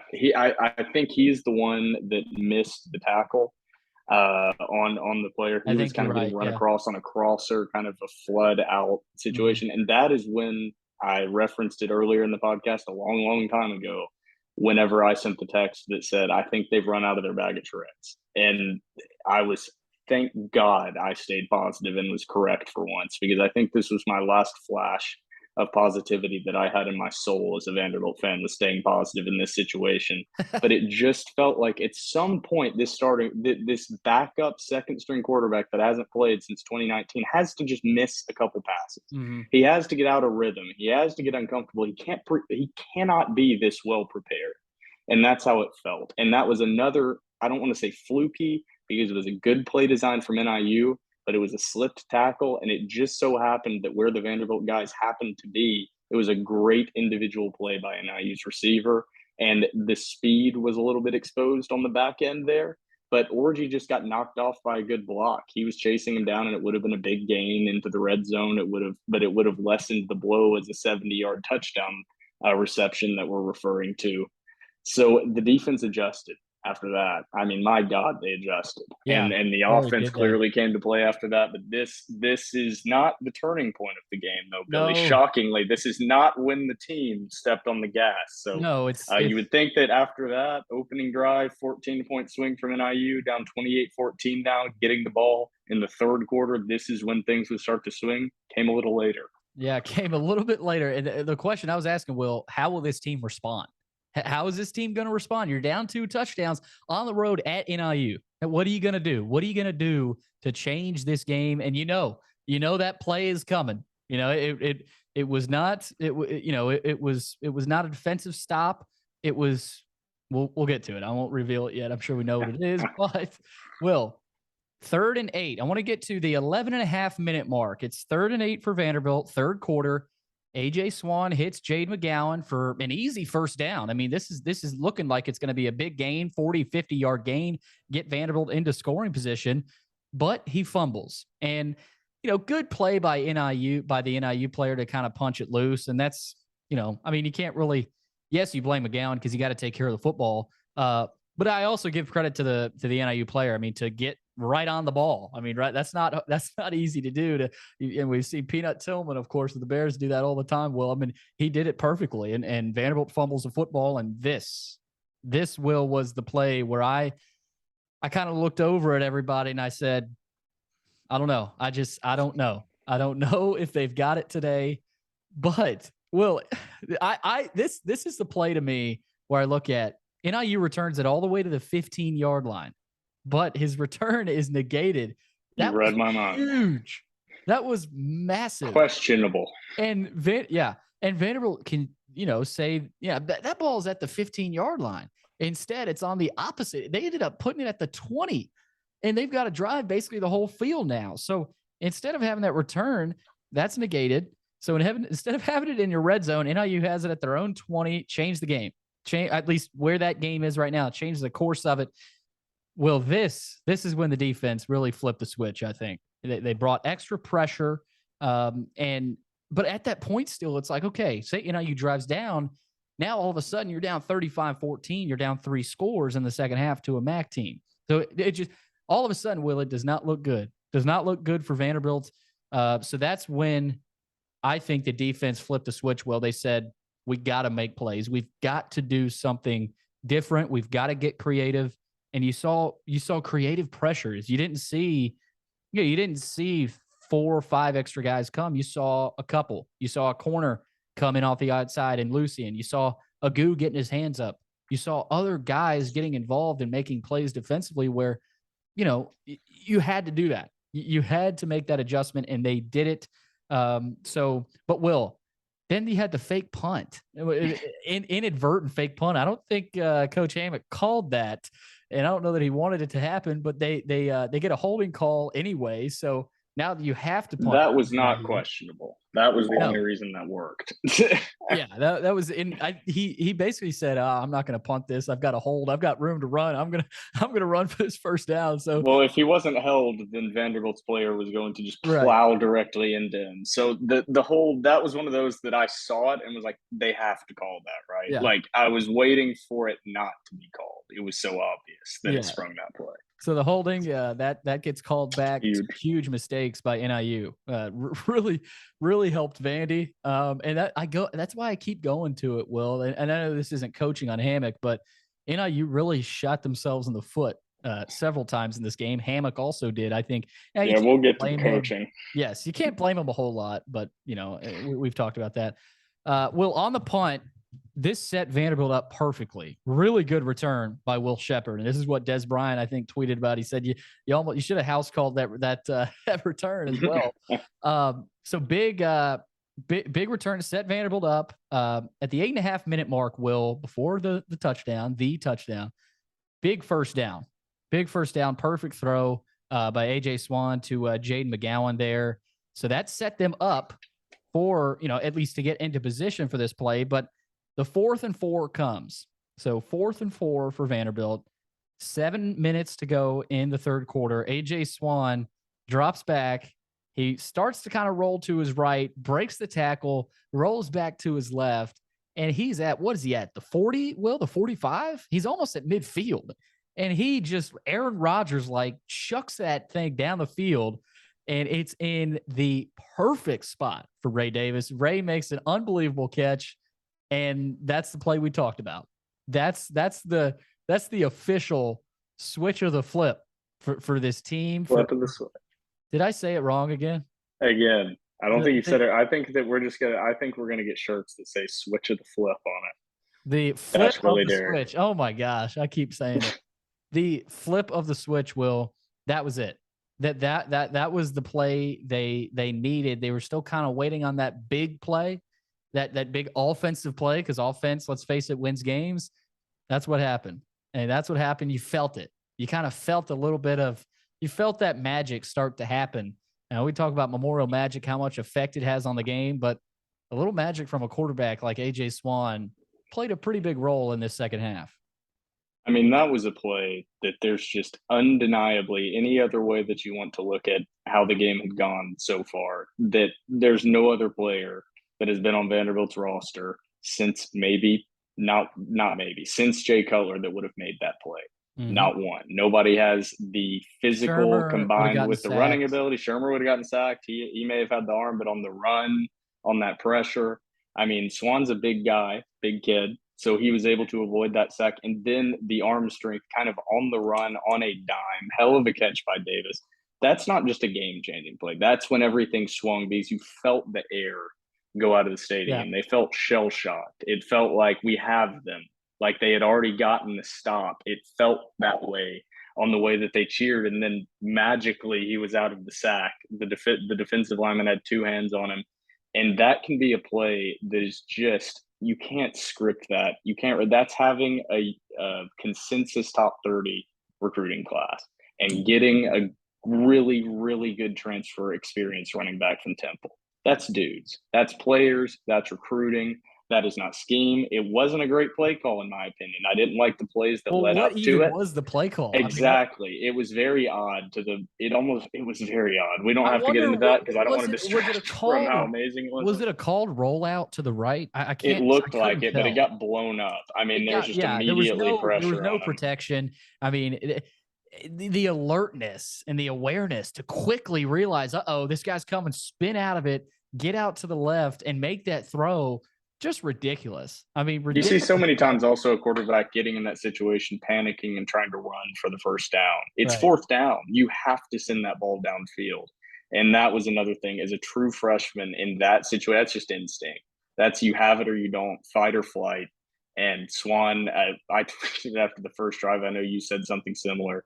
AJ Swann is just different. He's different than anything we've seen. Going into that fourth down play, if you look at the camera, he's actually smiling, which is actually kind of funny. They have a quick clip after he throws the ball out of bounds on 3rd and 5 that he's actually smiling, kind of not at the camera, but at his teammates. It's this inner confidence that at 18 or 18 or 19, it's a true freshman that I don't think many, if any, quarterbacks have had in a very long time at Vanderbilt. Yeah, and I don't want anybody to forget this guy was playing high school football in Georgia last year, and he's on the road, 4th and 4. Your team's down by 2 scores. Your team needs you to make a play, and you come through in the clutch. You just can't say enough. You can't say enough about that play. I know Ray Davis made a great catch, but that's all AJ, man. I mean, that's gonna get overshadowed. To get out of that blitz, man, and roll out and make that throw, unbelievable. Uncle Mo was on Vanderbilt's side at this point. I mean, you like you said, Will, you just felt it. You have certain feelings within a football game, within the course of a game. It was just like after the interception in the Wake Forest game that Vanderbilt threw for the pick 6. It's like, was the game over? Was Vanderbilt down by a massive margin at that point? No. Was NIU down? No. In fact, they were still up, but you just felt like that was one that couldn't happen if we were going to win this game. And I feel like the NIU stadium felt it. They were like, that was the chance with the backup quarterback that's going to struggle the remainder of this game. They just felt like they were trying to run out the clock very early from that point on. It felt like that even the announcer said something about it after that play. I was like, there's still 10 minutes left in this game. You can't just in the third quarter. You can't just sit on the ball after that. There's so much time, and it just felt like they knew. They knew, and that led to some very questionable decisions made by their head coach. Yes, it did. Coach Hammock, I don't know how much blame you can place on him, but his decisions definitely played a role in that game. So that play happened unbelievably, and that changed the entire game. And then you go to defense, Will. Like I said, they got really creative. Credit to Nick Howell. Credit to all the defensive coaches on that side of the ball, and Clark Lee, of course. But I want to go fast forward to the 4.5-minute mark. Vanderbilt gets a huge stop on a 4th and 1 by Michael Owusu. I mean, he came through off that right edge unblocked. This is the play call that you look at Coach Hammock, you're up a score, and AJ Swann just lit you up offensively to Sheppard a couple times, and then he drops a dot to Ray Davis. Why are you giving them the ball right back at midfield? I mean, I obviously that's not what I was thinking, but rewatching the game, it's like, man, the announcer said it too, and I had the announcers muted, but you go back and watch, it's like, man, that if you're an NIU fan, there's several times in that second half you're like, what, Coach Hammock, you all right over there? What are you thinking? I have no idea. If that was Vanderbilt, I would be furious because you just basically got a stop, quote unquote, against the Vanderbilt offense there, and they had a miracle play that allowed them to score. You're still up. Yeah. And you just go one play to hand the already swinging momentum, just go ahead and seal it on Vanderbilt's side the remainder of the game. That was indefensible. I don't care if you have your backup quarterback. The only defense that you could think of is he saw the writing on the wall. Like what we said, they were out of plays. They didn't feel confident that they were going to be able to move the ball, and this was their opportunity to score before Vanderbilt was truly able to make adjustments to the simple stuff they were doing that was effective early. But still, that's still awful because how demoralized that defense had to be after that 4th and 4 play. And then you stick them back on the field in 4 straight plays With momentum. once again, just like how they started the last drive in horrific field position inside basically their own 40, 45. Last drive, Vanderbilt started on their 37, on NIU's 37. So you once again just send out a now demoralized entire defense after 4 plays. And it was also the play call. It was kind of a Yeah. delayed run with a tight It was end not shifting creative at all. over. I mean, you just hand it off Well, up the he middle. shifted the tight end over to the side. They were running the delayed handoff, Right. which completely gave up the edge. And that's great if there's any threat you believe of a boot from a quarterback or a pass, which with a backup quarterback with no experience, Vanderbilt was willing to gamble and Owusu gambled. There is no way that this quarterback, that NIU's coach is going to put the ball in a backup quarterback's Right. hands in this big of a situation. And you saw him guess the moment he shifted the tight end over. As a coach, you have to call a timeout there. And basically, that's what me and you would point to if this was an NIU podcast. We would point to that play design, that Yep. play call in that situation and say the game was over at that point. It doesn't matter what the scoreboard says, but as Vanderbilt fans, that's not how we view it. Yeah, and I've seen it so many times from the Vanderbilt perspective. When you see it on the other side, it's even more obvious. It's like you're kind of laughing at it. It's like, what? It's like that was laughably bad play Well, you call. always get a gut feeling in your stomach when a team lines up to go for it. No matter what you say on the outside, you have a gut feeling as the opponent that truly tells you if it's the right decision or not. If you're like, why are they going for it here? Like they need to punt it to us. Like, but on the inside, you're like, this is not what I want them to do. Yeah. We need the ball back. I don't think we can stop them. This was one of those where I was thoroughly confident that we were going to stop them. Every ounce of momentum was on Vanderbilt's side. It was 4th and just the right amount of yards where Vanderbilt was like, without a doubt, they are running this ball. There is no doubt. And the lack of creativity from NIU against an SEC team, quote unquote, on the ropes. When I went back and watched, like in real time, I was angry for NIU fans. Going back and watching it, with the Tennessee Titans coaching debacle fresh on my mind of offensive play calling, timeout usage, everything. I mean, I was infuriated at how brain dead that call. It was just bonehead. It was a bonehead. But I loved it. I loved it. I was cheering away. Great play too by Owusu.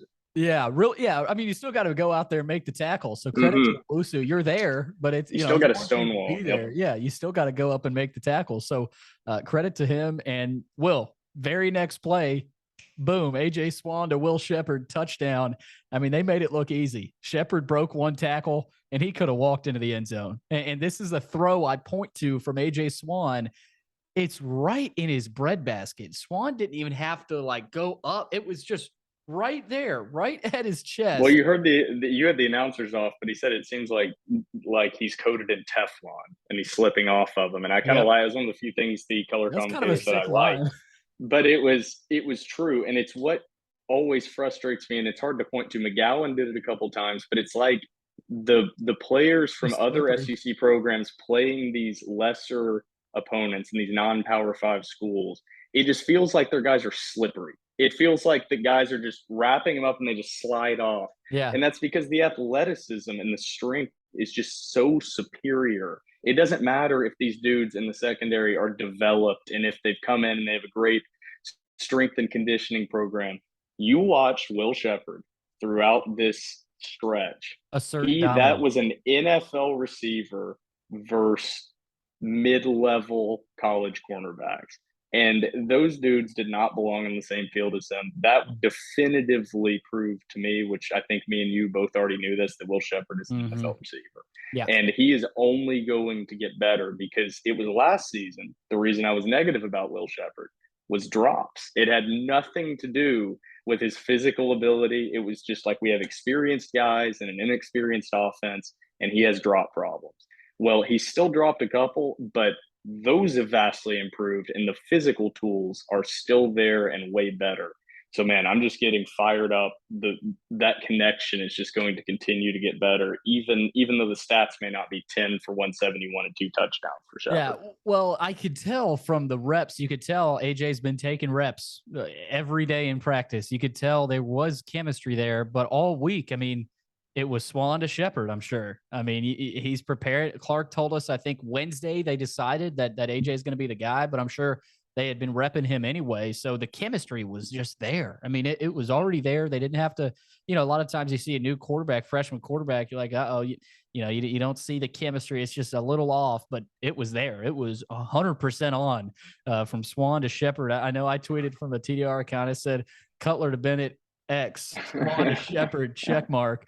I mean, that's what it you think back at that combination, man. I mean, they dominated the second half. I mean, it was the Swann to Sheppard show. Defense, well, I keep talking about them. I mean, they were just about as key down the stretch as that offense was. I mean, they locked down NIU later in that second half.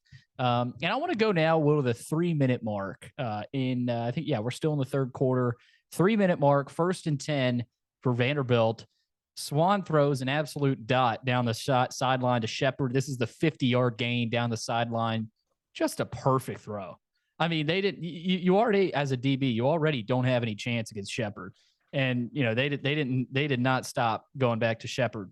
I mean, it was Swann to Sheppard, Swann to Sheppard. I mean, you saw 10 catches. They didn't stop. Next play, another great throw by Swann. I thought it might have been PI against Sheppard down the right sideline again. They went right back to him. But this is the one negative I'll say to Will, and I know this is towards Shep, but it almost looked like he stopped going after it. Like you look for the PI instead of actually looking for the ball.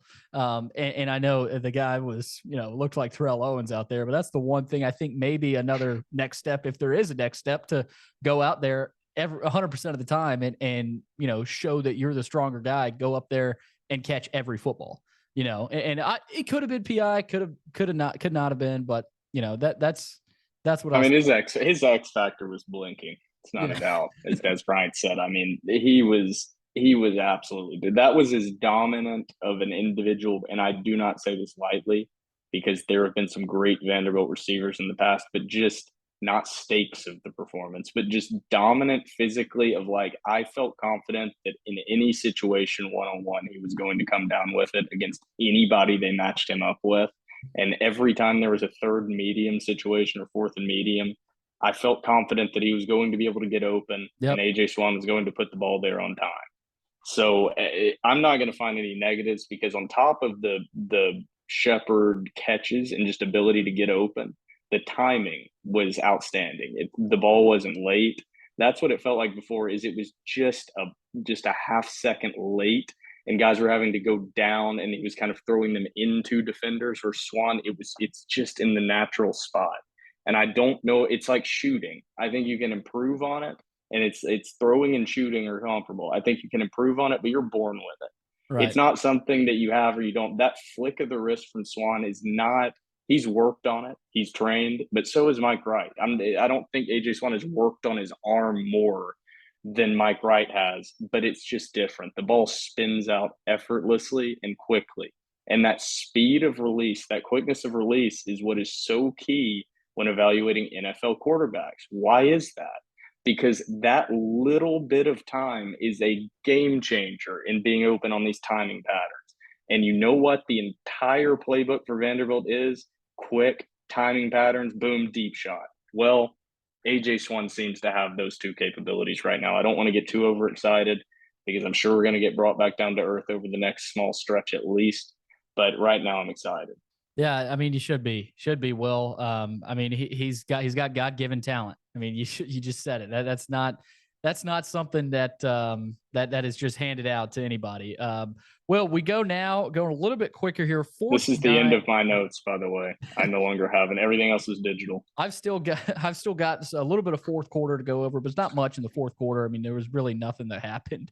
4th and 9, about a minute 40 to play in that third quarter. Swann to Sheppard down the left sideline for a first down. Like again, Sheppard slips out of it. He slips out of the tackle, gets the first down, and Swann to Sheppard continues to be lethal. They continue to dominate. And then 1st and 10 from the 12-yard line, Swann to Sheppard. I mean, it's just too easy. I mean, Vanderbilt just kept going back to it because why not? I mean, you're hitting first down every throw. So I mean, he mossed that guy. That was too easy. So Swann and Sheppard show, third quarter. That's what you could call that third quarter. Vanderbilt had 21 answered points at this point in the game, Will. So all of a sudden, they've got every bit of momentum, 241 passing yards through 3 quarters, and 18 first downs. I didn't even that kind of surprised me. 18 first downs for Vanderbilt at that point. And then in the fourth quarter, Will, NIU kept going for it on 4th down. At that point, you can't blame them. But I don't think they got a single 4th down. I don't know that's how it felt. That's how it felt in the game. Let me wish I could look it up. Yeah, they were 1 for 3. Okay, 1 for 3 on 4th down.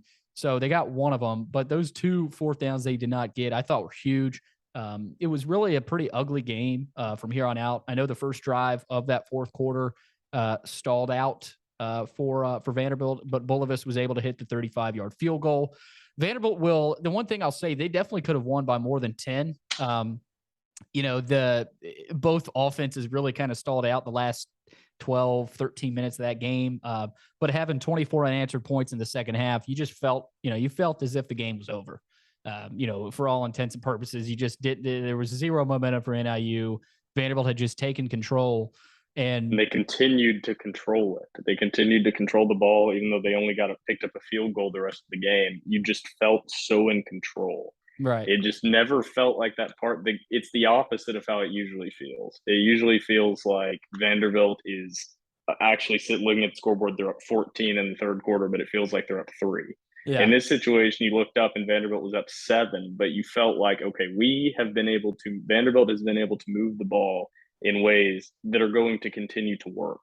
That is not the case for NIU. Will Sheppard's still going to be there. Ramon Davis is still there, and they still can't tackle him for less than 4 yards unless their entire defensive line hits him before he's able to reach the line of scrimmage. He falls forward every time. That is sustainable against NIU, and that's what it felt like in the first half too. Even when they were down, it was it just felt like you were just waiting on what I referenced over and over, which is Vanderbilt's talent was so much better than NIU's. This is not something that we said one single time last year or the year before, obviously, in an SEC only schedule, but in 2018 either. I mean, or 2019 either, not 2018. 2018 was, yes, the talent was better, but there were just so many times that it wasn't play calling. It wasn't scheme. It wasn't this. It wasn't coaching. It wasn't timeout usage. It was Vanderbilt's guys made plays one-on-one. And that's what they didn't do against Wake Forest because Wake Forest's team was better. And that's what they did against NIU because undeniably, player for player, run down the line, Vanderbilt is more talented than NIU. And that's how it should be against a MAC team. I mean, it was Vanderbilt's dudes beating NIU's dudes. Mm-hmm. That's what the game came down to, Will. It really, especially that second half. So, wow, that's the beefiest quarter by quarter analysis I think we've ever had. But that's a good sign. I mean, that's a good sign when you've got a lot to talk about. Will, there was a lot to talk about in this game. Mm-hmm. I feel like we're still missing stuff, but we still got our 3 main takeaways. I feel like we need to go to half, get some Gatorade or something, and take a break. But no, we're still with you. 3 main takeaways. Will, let's start. I'll start. I remember last year I would go second, and I liked going second, but I'll start. You want me to go first? No, I'll start. I'm ready to rock, boy. I'll start here. Number 1 for me, Will. Shocker to no one. I said no brainer. I tweeted yesterday that AJ Swann was SEC Freshman of the Week. That's my main takeaway. AJ Swann is even better than I thought. And, I thought a lot of him. Will, I thought a I want to lot. raise my hand in the middle of your point and give you credit. That's what I want. I don't think when I get stuff right, you got to hammer it home, Billy. You got to really, because we've I'm been not. You're on good at early that. this season. You I'm were not. right about it. I have to give you credit. You were right about AJ Swann. And both of us, especially you, were on the side of, and I think we both were heavily in that Yeah. preview. I haven't listened back to it yet. We were both on the start Swann train. Yeah. So I think we evaluated the In like quarterbacks, slightly and you different ways. Yeah. specifically Leading up were to at the camp game, man. too. But Leading up to the game, you, Wednesday, I got a thought. I don't know what it was. I know when I read the quotes, Billy, you were just reading between the lines. You just had it, man. I don't know what it was. I feel like as a coach, I almost know Clark Lee better than, any other, like, do you feel that, Will? Like, you kind of know him and you feel him. I don't even know that I know him. I feel that he uses logic. I feel like this Clark Lee is not one of the coaches I refer to when I talk about intelligence. Like, I'm not saying he's going to be as successful as Nick Saban. That's not, or Bill Belichick, but I'm not referring to those guys either. Those guys, including Clark Lee would be successful in any industry he would be in. Just the way he speaks, the way he communicates, his decision-making processes, they're logical. Even if I disagree with them, they're logical. And that is a coach that I can get behind, is when I disagree with your decisions, I can follow your well-stated and clear logic. So I think that's what it is. I don't think we know him. I think that we have a coach that's making sense for the first time in a lot of years. Yeah, and that's pretty rare at Vanderbilt, and it's been rare. And Will, I think a lot of it for him, he just gets it. He played at Vanderbilt. He's a Nashville guy. And I keep seeing that come out. I saw that come out a little bit last year down the stretch where these players, it's very obvious they love playing for him and they play the way he played. If you look at his highlights, this guy was tough as nails. I mean, and he was a fullback. And in the SEC, you don't even see fullbacks really anymore. And so you just kind of get that feeling of he understands Vanderbilt. He understands where he's at. And so that's kind of the Clark Lee tangent. Love the guy. But back to AJ Swann, well, several words I'll use: smooth, in rhythm, smart. I mean, he showed a lot of intelligence that I don't know that we talked about enough. He was gutsy. He was confident. I mean, in just one game, he represented everything you want in a quarterback. And I'm not going to worry about overhyping any of this because this is real. This is tangible. He put up almost 300 yards and 4 touchdowns. So anyone still saying it's NIU, it's Vanderbilt, you can't go by what you see in one game. I mean, you got to take the steps where you have them as a program, and you got to take these steps. You can't take them lightly because these will down the road. This is your foundation piece at quarterback. I mean, he took care of the football, which is the most important thing. He didn't turn the ball over, Will. No interceptions. I know there were a couple close ones in there, but he didn't turn the ball over. There's no interceptions. I know McGowan had the fumble. That's obviously not Swann's fault, but Clark Lee said heading into this Alabama game, he was asked a pretty good question about, what can you expect from Swann, a freshman quarterback in Tuscaloosa, night game. Clark said there's no stage too big for him. And I believe that.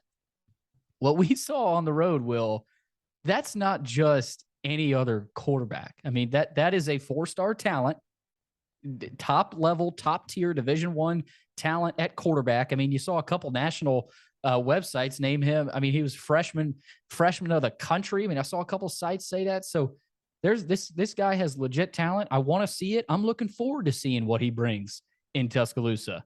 Yeah, I really am. You call me crazy for saying that, but I am. I want to know how he responds, that offense, this entire team.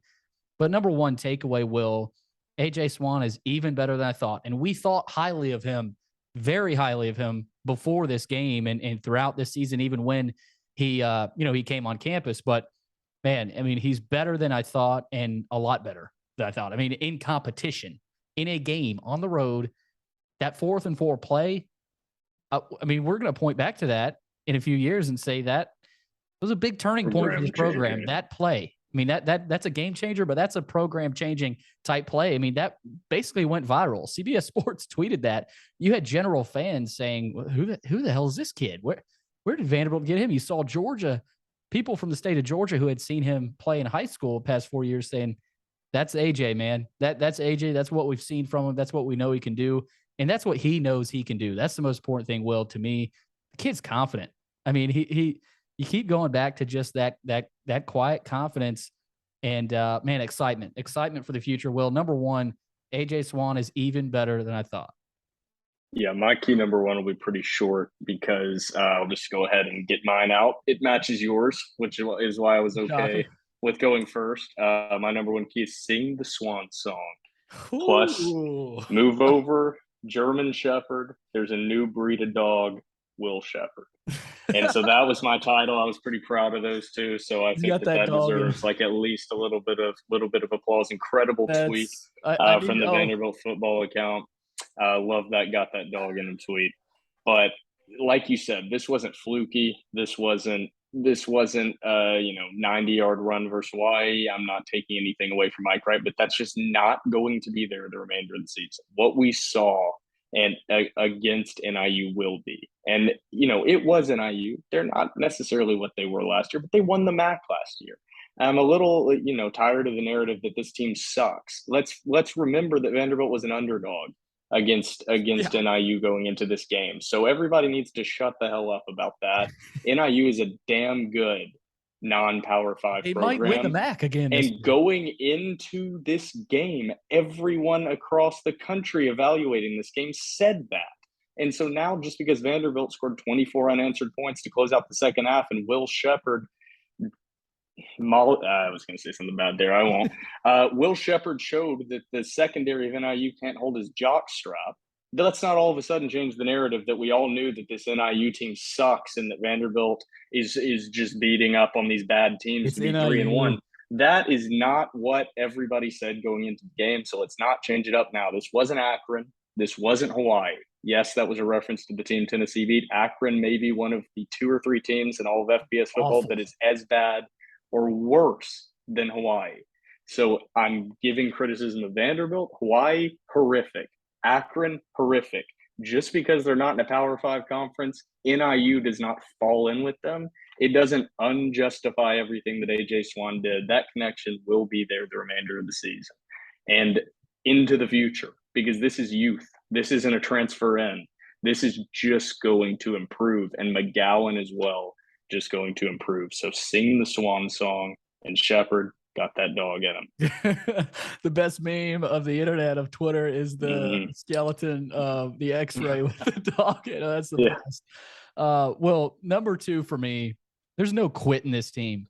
There is no quit in this team. And I go back to Shane Beamer. I don't know if you saw his post-game comment. He was asked a ridiculous question by a reporter. He said, "Did you sense any give up in your team, Shane?" And Shane goes, "Oh, what the hell are you talking? There's no quit in this locker room." And I could see, I couldn't see Clark saying it the way Shane did, but I could see Clark answering that question similar to Shane Beamer said about his locker room. Those guys have bought in. They love Coach Lee. They want to play for him. They want to go out there and lay it all out there for him. And that's what I've seen, Will. I mean, you saw it, maybe not as much against Elon, but, you saw it kind of late in that second half against Wake. They're not going to bow down. I mean, they're going to keep going out there. And a lot of that was Swann in that second half. And that's why he started against NIU. But down 28-14, Will, I keep going back. Vanderbilt teams of the past, they just don't win this game. They just don't. I mean, they throw in the towel, and yes, I'm pointing at Derek Mason. I'm even pointing at, I'm even going back, Will, to probably not James Franklin, but just in general, Vanderbilt football teams of the past. They just down 28-14. I know it's a MAC team, but I think a lot of teams, especially later in Mason, they just throw in the towel. This team does not know how to do that. They don't have a give-up gene in them. Clark Lee has instilled it in them. The culture continues to grow. So that's kind of what I pointed to. My last one is negative. I had to get at least one negative in. But there's just no quit, Will. And you saw it all throughout this game. And I'm with you. There was doubt in my mind, but there was always kind of in the back of my mind of, Clark's not going to let this happen. He's not going to let his team go on the road and lose to a MAC team. He's going to show the progress, and they pulled through. They pulled through and got the win, Will. So number 2 for me, there's just no quit. There's no quit in this team, and that's important because I think you're going to see more of that, especially in later in the season in SEC play. Yeah, the Derrick Mason hate stems from what happened with Derrick Mason and the Vanderbilt program after what matchup, Billy? The Alabama game. That game broke Vanderbilt football underneath Derrick Mason. They were coming off a victory versus a top 20 opponent in Kansas State. They were undefeated. They had all the confidence in the world, all their dudes. They had their senior quarterback, senior running back, Jared Pinkney, Kalijah Lipscomb, 4 stars on the defensive line. They had the guys, and they got their ass kicked. So that is part. I just wanted to hit on that. The Derrick Mason, that's what you're referring to. Before that, they did have some in the Franklin era. But I wanted to go to a former. Yeah, I wanted to go to a former coach here as well. One of my favorites in a revealed episode that are no longer available on YouTube, unfortunately. Sean Spencer. But yeah, James Franklin said something. I don't remember what game it was. It's you referenced Mason. I'll reference Franklin in my second point. He said something like, "We're going to make the adjustments, and we know how to win." And he was able to say that and not blow up in the locker room and go on a tirade and give the big fire him up. That was all they needed because they had points of reference in the past where they had already done it. The first ones are the toughest. Those wins last year against Colorado State and UConn, as dumb as it sounds, were building blocks. Yep. They were building blocks, and beating Hawaii the way they did, beating Elon and holding on and getting that goal line stand. And now you have another one this season that say, oh, we're down. We've done this before, guys. There's no panic. And the way that Clark Lee talked to them in the locker room, that works one time if you win the game. He was calm. He was collected. He said, let's get it together. At least from the videos they released, I'm sure there was a little more emotion. But during halftime, it was much more like, get it together. We know how to do this. Let's do this. And they went out and they did it. And that's the part that is just for the rest of this year and next year and the year after, they have a reference point to saying a 14-point deficit just had a turnover. We know how to turn this ship around. And that's something that you lose if you consistently fail in those situations and in those opportunities. And so far under Clark Lee, this team hasn't failed when presented with the opportunities. And confidence is the thing that cannot be killed next week against Bama. Just because you're 3-1, know that there are issues that I'm going to get through in my key number 3, that there are issues that are going to be exposed. So 3-1, feeling good. You just had a big comeback victory. Just don't have the confidence killed in the same way that happened last season. So my key number 2, very long-winded, but it's going to be this team actually knows how to win, ... kinda. Yeah. And last year, Will, you could still see them learning how to win on the fly. I would go there with you right now. They, they're just about there in knowing what they can do and what they need to do to win games. They're there. I mean, and they knew, okay, Swann, you got to get it to Sheppard. We will win this game. And that's what they did. So I'm with you there, Will. You saw the relief. I don't know about relief, but you saw that just the pure excitement from Coach Lee in the locker room. Let's fucking go, boys. Like, I mean, that's awesome. Like stuff like that. I mean, he's too stoic, not emotional enough. I mean, he's got it, man. He's got it. And AJ Swann's got it. And, definitely excited for the future. Number 3, though, Will, for me, the defense must improve. And I know that's very broad, very vague. And I'm going to get into the things I have here. Number 1, the cornerbacks specifically.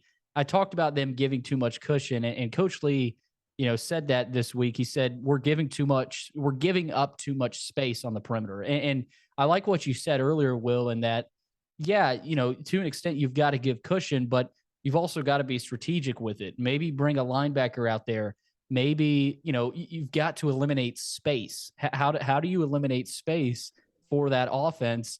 And it's strategic. That's why you've got a defensive coordinator. That's why you've got to have smart players in this scheme, because you're not close to competition, at least right now, physical wise. Now, maybe a Missouri, maybe a South Carolina, you're more similar, But you go face an Ole Miss or a Florida. We know Bama and Georgia, but an Ole Miss, Kentucky, Florida, Tennessee, those 4 teams, they're going to have a decided physical advantage in terms of how strong they are, how fast they are in general on offense. So how to eliminate space, I don't know. I'm not a defensive coordinator, but that's the challenge for Vanderbilt. They've got to improve there. They were exposed against Elon. Will, we talked about it. They were also exposed against Wake Forest. They were exposed against NIU certain times. Speed is a big part of that. And depth, I think, too. They improved depth-wise, but not enough this season. And that's nothing against the staff. It's just they were that bad in terms of depth last year. It's hard to get much better this year in terms of, 1 year improvement. If they want to win an SEC game, though, Will, that secondary has got to shape up, whether that's, not giving as much cushion, being more strategic, being in the right spot, right alignment. This is overall defensive improvement. But like I said, Will, they cannot match up one-on-one on the outside with most SEC receivers. I mean, you saw mismatches against NIU. Cole Tucker outran that whole defense. So because of that, you've got to be strategic. And I know Clark Lee, he talked about that all, this week, all day today in his press conference. That's got to improve. I'm sure it will. It's kind of tough time. You got to face Alabama. You got to face the Heisman Trophy winner. Then you got to go face the Lane Train at home and then Georgia. So, easy stretch. Yeah, not bad. Probably 3 top 10 teams towards the end of the year. Depending on how the SEC schedule falls out, you're probably going to be facing 3 of the main contenders to be in the 14 college football playoff. Yeah. So that's a fun stretch. Really fun. Excited about it. But can't wait. We will still be, it's like last year, Will. We know they're most likely going to lose all 3 of these games, but there are still things to talk about throughout the game. So that's not like we're going to, just brush these off, take 3 weeks off. We talked about the true triple bogey cap versus actually getting beat by that amount. I think that's legitimately, not joking. That is a tangible, real goal in these next 3 games. It is saying these are phenomenally talented teams that we are up against, and saying, let's truly, and take this not as a negative slight towards Vanderbilt, I don't mean it this way, but truly get beat 35-3. Like, really get beat. They're 42-10. Like, not because they pulled their starters in the third quarter, were you able to get a late touchdown, and they completely stonewalled you in the first half, and it was 31-0, and you have 17 yards of offense in the first half. Make it how the Wake Forest game was. Wake Forest dominated Vanderbilt, undeniably. They were up 21-3 in the first half, but Vanderbilt at halftime, the score was 21-10. The 11-point ball game. I mean, that's within reach. So that is the goal, is keep this competitive over this next stretch. But I haven't even gotten to my key point 3 here, really. But no, I to kind of wrap that up, we know what they've got to do defensively. We know the areas they have to improve. But the challenge, not just these next 3 games, Will, is what are you going to do specifically in the back end of that defense? I think they have impressed me because of on the front, in the front 7, that those D linemen, those linebackers, they've impressed me for the most part because of how many guys they have out. They're playing without Devin Lee. I know he was back, but they've been playing without him. They've been playing without Davion Davis. So yes, there's things to clean up in that front 7 and the entire defense. But getting more creative too. I mean, you've got to be creative at Vanderbilt, at least, especially where they are now. So those creative pressures, man, that'll rattle a quarterback. And we saw it against NIU. I mean, Hampton, I think his name was, he started changing his his arm angles and things like that. When you get a quarterback off balance like that, no matter who you're playing, I'm not saying, obviously Bryce Young will make those adjustments, but you're playing a quarterback like a Brady Cook at Mizzou, or even a Spencer Rattler, Anthony Richardson, guys that aren't elite quarterbacks, you can affect them by creative blitz packages. So number 3, Will, for me, and I know you agree, the defense has just got to get better. And, I'm trying to get more technical, but it really is that simple. You've got to find ways. I know you're undermanned against everybody else on your schedule, but Clark Lee knows how to get creative. I expect him to do that, but the players got to execute. That's kind of the second part of that. It's a big part. Players got to go out there and execute. And, for the most part, they've been in the right spots, Will, but that's the third one for me. The defense has just got to get better. My third one was basically that. So I'll switch it up to what I almost made it. So I want to give a shout out to the two positions, and specifically my third one was going to be on offense. But to get what I was going to say out, there was the only thing I had forgot to mention in my key, or you didn't really get on, is how strong this linebacking core can be. They're thin at defensive line, but Patterson, Orgy, and Barr are a strong group of linebackers, and that is going to translate to being able to make some big plays in the SEC. So mine was mainly about the secondary and the issues and the speed, but you hit on that. So I'm going to make it on the positive side because you took my negative. I'm going to say that this running back room as a group is probably the best one Vanderbilt's ever had once they were back to full health. Because let's not forget that going into the season, Ramon Davis was injured all of last year, but probably the individually most explosive running back that they have on the roster hasn't touched the field yet. And that is without a doubt Patrick Smith. We were very excited about him last year. He's going to be coming back from suspension. He tweeted out a picture of a lion, so I'm ready to rock. I've been excited about him. But we also haven't seen Rocco outside of a very, very short period. And that was a guy that really carried the load last season after Davis's injury. So when you tack on another running back to that, they now have four guys that you feel confident running the football. So you have Davis, who's tough to tackle, especially with fresh legs, man. He's huge. He's a grown man. His neck is the size of my leg, of my quad. But Patrick Smith, explosive, quick.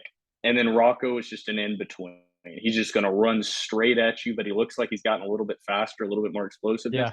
And then you bring in a fourth guy that's just extra fresh legs that also was hitting the hole extremely hard when he's gotten opportunities. So you have four guys that I'm comfortable running the football with, and three specifically that I think in any normal year would be your starting running back, without a doubt, bell cow back. So the running back room next week, it's not going to show against Bama. It will show again a little bit against Ole Miss, but it's probably not going to show up in this 3-game stretch. But the 5 games after that, you are going to feel the effect of having this talent back in the backfield. Yeah, I mean, you said bell cow. That's a great word. Clark said it earlier today in his press conference. I mean, raise the bell cow, but all those other guys can be as well. I mean, they've all shown that they can be the guy. They can be the back there to have the load, the heavy load of the carry. It's just also like you can have Davis be the bell cow, but it's like he can have 14 carries and every single touch he has is fresh and where you want him. Right. And the other guys can step in anytime, and you see the drop off is always going to be a little, but when your drop off from 1 to 2 to 3 is negligible, that is a weapon to have, especially with how often running backs, tweak an ankle. Ray Davis, I keep calling him Ramon. Ray Davis had the toe injury that can come back, and whatever. And having that depth, that is just going to be so huge this season. It's one of the because it really is like if they all get injured, they all get injured. We're already cursed. Vanderbilt is already cursed. There's nothing I can say or do. But having depth at a position, we don't often talk about depth. We often talk about being thin at a position. So for once, I want to hit on this position is about to look a lot better when it comes to depth in the upcoming weeks in SEC play. Yeah, and great timing to get Pat Smith back, and maybe you get Rocco back this week as well. Start working those guys in. Man, I mean, that running back room, not bad at all. So, man, there's the beef of the podcast, Will. One more thing to hit on. We got our stat report. We got the quarter-by-quarter analysis. We've got the 3 main takeaways. Not done yet. Vanderbilt is a 40-point underdog, 40.5, I think it is now, at Alabama. Over-under is 58.5. Will, I want to hint at another game. Georgia is a 45.5-point favorite over Kent State. That should not be a 5-point difference. Vanderbilt, Alabama, Georgia, and Kent State. I don't think it should. I mean, we're going to get some argument there, but I think Vandy covers. I mean, I know we're starting to get into a little bit. I think they actually started up a little bit higher initially, and it was immediately bet down. So I actually, the cover, Bama, where they are strong, man, it's going to be an interesting preview because where they are strong is like everything you could point to that is going to be a problem for Vanderbilt's defense. So I actually like the over. I think it's going to be interesting, but I think that Vanderbilt and Swann and Sheppard, those are legit dudes. Those guys could be playing anywhere. And I think the running back, I think Vanderbilt will be able to, maybe move the ball a little bit. But as far as slowing down that Alabama offense, that's going to be tough. That's going to be like Throwing marbles through a chain link fence. Pretty accurate comparison. But yeah, no doubt. Well, I mean, we're looking forward to just seeing what this team does, and do they go in? Do they go in saying, "Oh, this is Alabama. We're playing in Tuscaloosa. Look at the A on the helmet. Look at Nick Saban over there." Or are they going in saying, "We don't care about who we're playing. We're going to go play Vanderbilt football"? I'm interested in seeing that. I really am. And Vanderbilt's 3-1. Bama, of course, is undefeated 3-0. There's truly no pressure on Vanderbilt. You can play spoiler, and I don't think the expectations you've taken care of business. I feel like that NIU game lifts the weight off of these players' shoulders heading into this 3-game stretch, and especially the rest of SEC play. I think teams that play loose, play without pressure on their shoulders, have no expectations, have a young quarterback, have some talented skill guys. I think Vanderbilt has some potential to put a scare into one of these 3 teams. I don't know which one it is, but I think it's Nash on Twitter always puts out, somebody's going to shock the world this Saturday. Why not us? So that's the attitude that I'm going to go in with, because if Vanderbilt comes out and gets beat by 50 in the next 3 games, it is not going to change my view or image of the future of this program under Clark Lee. Right. No. And I don't expect them to either. Yeah. And the thing is, Will, I think it's a step in the right direction if you don't go out and lose 62-0. I mean, I really do. If you go out and lose 42-14 and you cover the spread, I mean, what the hell else is there to say? I mean, you lose to the number 2 team in the country. You've also got Georgia coming up. You've got Ole Miss coming up. So, but yeah, this is SEC play. Welcome to the big boys of the country, Vanderbilt. And this is when it starts. This is when the real previews and recaps start. It's Vanderbilt and Alabama. That is a 6:30 kickoff on the SEC network. That crowd's going to be revved up. I don't care if it's Vanderbilt. That's a night game, SEC game in Tuscaloosa. That crowd, it's not going to be an Alabama, LSU, or Tennessee atmosphere, but I mean, it's not going to be Alabama, ULM. I mean, they'll be. And they can hype up that matchup a lot more at Vanderbilt and 3-1, Bama at 3-0. That just looks better on the pregame marketing. And I think it's the SEC game of the week, or SEC network game of the week, or whatever, which is why it's on at 6:30. The night game. I think Jordan Rogers will be in the booth calling it. So you won't get the low tier announcers. That's always a good thing when you get into SEC play. But yeah, Will, that'll do it, man. One of the more beefy episodes. That may be the beefiest. Yeah, I mean, we keep saying that. I think this one definitely will be. But here's to maybe an SEC win down the stretch. That might be 3-hour marathon. But for myself, Billy Derrick, and Will Byrum, you've been listening to episode 180 of the Door Report, powered by Alaco Fine Wood Floors.